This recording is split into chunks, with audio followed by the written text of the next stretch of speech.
Hello everyone, hope you're doing well. I just got out of shower so my hair is really wet, just like your mom. BAM! Like and subscribe for more epic jokes. Thank you. Let's Argue is a series where I ask you all about your most hot takes, unpopular opinions. You can submit them anonymously and I respond to the best ones in videos such as this one. It's been a while since I've done one of those, so I'm very curious to see what you guys have to say. Let's get into it. Vaxei is still better than mrekk. Mrekk is just a farmer. Vaxei actually has skill and shows it in his tournament performance. Look, I'm a big fan of Vaxei. I love Vaxei as much as the next guy. My skin is actually a Vaxei skin edit, for God's sake, so you know I love him. But I think any reasonable person would agree that by the time I'm recording this video in August of 2021, mrekk is undoubtedly the best player in the game at the moment. This happens every single time there's a new number 1 top player. Oh, you know, Rafis is just a farmer, clearly is not a good player. We need to go back, okay, and we need to stop. I think it's very funny how people call mrekk a farmer just because he's perfectly capable of FCing 9-star maps with relative ease, so he always gets those crazy 1k PP scores. But the second anyone else gets a PP score, it's like, oh, holy shit, you know, PogChamp. If mrekk is very good at the game, what are you gonna do? He's capable of farming stuff that other people aren't capable of. He also pushes the boundaries of 3 mod, being able to set scores like, hello, Tsukinami. Like, those scores are incredibly crazy, man. And I also think it's particularly interesting how people don't really care about tournaments for literally any other player in the game. Someone can be very good at tournaments and they will never get top 10 worldwide in the yearly top rating because people actually don't care. But for some reason when it comes to Vaxei, oh, but he's a tournament god, you know? Also, just so you all know, mrekk isn't bad at tournaments, he's actually pretty goddamn good. Granted, it's gonna take a while to get to Vaxei level I think, but as of recently he's been going nuts in both team tournaments and 1v1s, winning against Bubbleman. Bubbleman, okay? Come on guys, mrekk is insane, we should be celebrating players instead of just saying, oh, you know, but Vaxei is still better though. Also, did everyone just forget about Whitecat just because he hasn't played for a month? Like, he's still fucking insane, guys. Jesus, whatever, man. Easy mod is actually easier than no mod. Now, easy basically makes reading extremely hard, which is why not many people are familiar with the actual mod. But once you take reading out of the equation, there is no more aim because the circle size is huge. The OD is very low. So yeah, I would generally agree that easy mod is easier than no mod, but obviously it just depends on your level of reading. To me, easy is very hard, and let's not get started on easy hidden, everyone. If hidden is mostly viewed as preference, then so should hard rock be mostly viewed as preference. What? Listen, hidden is a visual mod. So basically, the actual map itself doesn't change if you apply hidden. It's not comparable to hard rock, man. It's not even close because hard rock changes the OD, so it makes it harder to hack. It makes the circles smaller and it also completely flips the map. So no, hard rock is not preference, I guess. Although I will say that there are players out there who genuinely, when they get used to hard rock, they can't really read no mod anymore. So I guess for them, it could be misconstrued as preference, but, you know, it's absolutely not comparable to hidden, man, no way. Italian players are better than everyone. Troppo vero. Play more is a shitty advice, and it is better to say nothing than to say this. Now, you see, generally I would agree with the sentiment because just saying play more doesn't really give you a whole lot, but 90% of the time, if you receive a very generic question, you are gonna get a very generic answer. If someone comes to me and says, Spaza, how do I improve?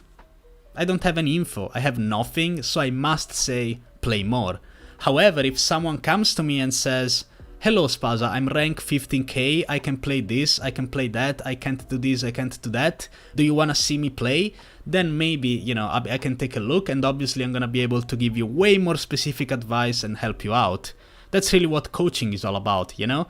There needs to be proper communication, because if you have very specific questions, you are gonna get very specific answers. So until then, play more. Also, coaching will not be effective for anyone other than 6-7 digits. I don't agree with that. I actually really don't agree with that. As for 7 digits, I think it's way too early to get coaching, because when you're a 7 digit, you are literally a beginner, and unfortunately at that point I can't really say much other than play more. Though if I were to be asked, I would probably give generally good advice, or at least an overview of their settings and whatever, but yeah, 7 digits, way too early to get coaching. But I trained people who are 6 digits, 5 digits, 4 digits, and even a couple 3 digits, and every lesson has been very useful, because at the end of the day you can always learn more about the game even if you are more experienced. I think the best rank range to get coaching is probably 5 digit, because that's where most people encounter skill walls, or maybe they can't really improve in a certain skill. I think that's probably the most optimal range to get coaching, but even 4 digits they get stuck. And so they do when they are 3 digits, so yeah, I definitely disagree with that. Spaza17 is the best Osu coach. Hey, I thought this was about hot takes, come on man, everyone agrees with this. Link to my coaching is in the description, by the way. Playing Osu with earbuds is much better than headphones. Your ears don't get hot and sweaty while playing, and you can hear the sound of your key presses. Now, I definitely agree with those, because as you all know, I'm an earbuds type of guy. These are very expensive $10 earbuds that aren't particularly high quality, and even those are very good for me. And I definitely agree, though I will say that I don't necessarily hear my key presses. I think that would be kind of distracting, especially if you are not on Linux. If you're using Windows, there's gonna be a slight delay unless you use certain plugins, which I don't really use. So yeah, you can consider it in case you struggle with very hot weather, as I do out here in Italy. I think it's a very good idea actually, so this needs to become the meta, everyone. Do it. And no, this is not sponsored by Raycon, unfortunately. Also, players literally worship a top player like they're a god or something, and get pissed off when someone snipes their score or passes them in ranks. And then they go and write an angry Osu report, starting with the word blatant.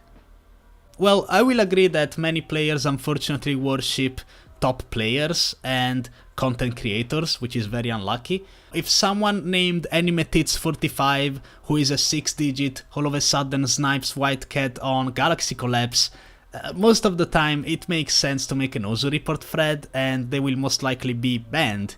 I don't really see much fake accusations in terms of just low-ranked people who pass certain high-ranked players, I guess. But maybe I'm looking in the wrong places, because I'm not really a fan of Osu report in general. I mean, I don't really browse there, I guess. I only browse on Osu game, and every single time I regret it. Jump farm maps are super boring, and all the 1k PP plays made on such maps are boring / don't care scores. Well guys, we did it. We officially found the one guy who has Sidetrack Day and Honesty in his top plays and thinks he's better than everyone else because of it. Most 1k PP scores on double time, as farmy as they might be, they are very hard, so, you know, come on. Are you gonna PogChamp when you see an Honesty with Hard Rock? Cause let me tell you, I really don't. I really wanted to save the best for last, so let's get ready to read this masterpiece of a message I received. You call yourself a keyboard enthusiast, and yet you promote garbage products like HK Gaming keycaps and HyperX keyboards. I bet you never built a custom keyboard or even know how to lube stabilizers. You should stop making videos and let the experts do the work. Well, goddamn, the keyboard enthusiast has logged in. My god man, did you type this very angry message on your lubed glorious panda switches with tuned stabilizers, keyboard foam and GMK keycaps? Was it really worth it to really do it? I never called myself a keyboard enthusiast. You are calling me a keyboard enthusiast. I think any reasonable person who comes across my channel will be able to tell that I'm not a keyboard enthusiast. I'm just an Osu player, an Osu coach, who happens to have a passion for mechanical keyboards. Now, the thing about making YouTube videos is that the more I do it, the more I get the chance to talk to people who are in the same field. So I get the chance to talk to keyboard enthusiasts, people who can give me good advice, people who can redirect me to certain websites, and it's a learning experience. As time goes by, I'm learning more about keyboards, and obviously right now I know more than I knew back in the day when I made those videos. You mentioned HK Gaming keycap sets, and recently I got educated on the subject a bit more, so I definitely understand where you're coming from, because it's a moral dilemma with bootlegs and all of that.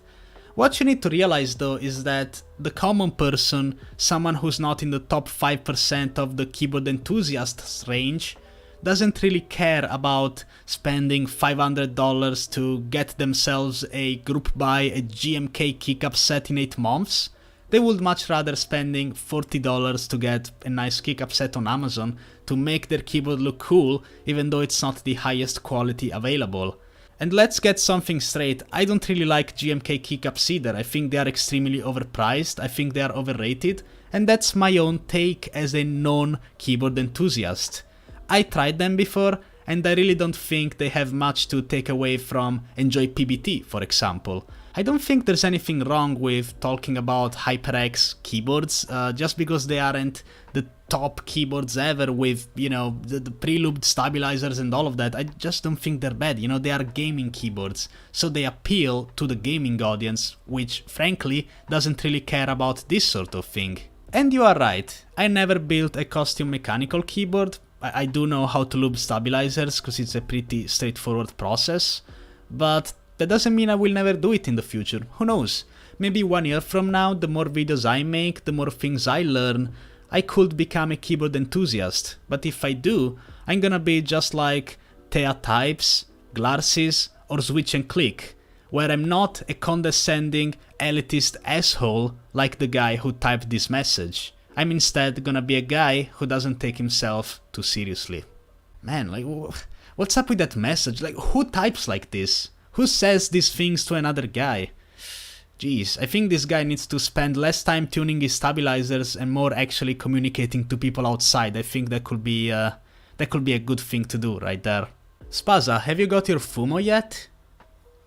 Thanks for asking. Yes, I did, and it's all thanks to today's sponsor, Buy.jp. Buy is a Japanese proxy website that allows you to buy all sorts of merchandise from Japan that normally wouldn't ship overseas. The way it works is pretty straightforward. You buy something, it gets sent to their warehouse, they pack it nice and tight and ship it to your home. Buy is compatible with a variety of online shops such as Amazon Japan, Mercari, Rakuten, Yahoo Auction, and the list goes on and on. You can either use Buy itself to browse through some of these websites, or you can install the Add to Buy extension onto your browser. This way, when you see something you wanna buy, you can easily add it to your Buy shopping cart using the extension and go further from there. I really enjoy using Buy, I think it's a great service, so if you're interested in buying exclusive merchandise from Japan, make sure to sign up to Buy.jp using my link that's in the description for a 2000 yen off coupon on your first purchase. Buy.jp everyone, enjoy. Have a good one guys.